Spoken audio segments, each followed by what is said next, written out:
আমার iPhone 15 টা বেশ কিছুদিন ধরেই ডিস্টার্ব হচ্ছিল। হঠাৎ করে সুইচ অফ হয়ে যাচ্ছিল। যার জন্য আমি গতকালকে Apple এর সার্ভিস সেন্টারে গিয়েছিলাম। আমি আগে থেকে Apple কেয়ারে অ্যাপয়েন্টমেন্ট নিয়ে নিয়েছিলাম।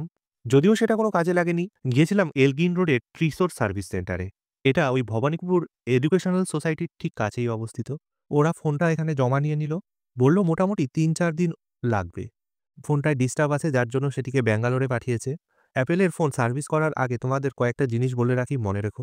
ফোনের মধ্যে যে স্টোলেন প্রোটেকশন আছে না ওটাকে অফ করে যাবা। কারণ ওটা অফ করতে ১ ঘন্টা সময় লাগে তার জন্য তোমাকে বসে থাকতে হবে। আর বিল বক্স অবশ্যই নিয়ে যাবে। আর যদি ফোনে eSIM থাকে সেটাকে ফিজিক্যাল সিমে কনভার্ট করে নিয়ে যাবে।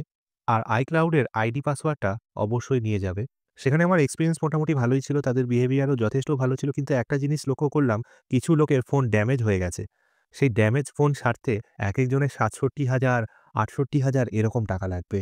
এটা শুনে মোটামুটি আমার মাথায় হাত পড়ে গেল।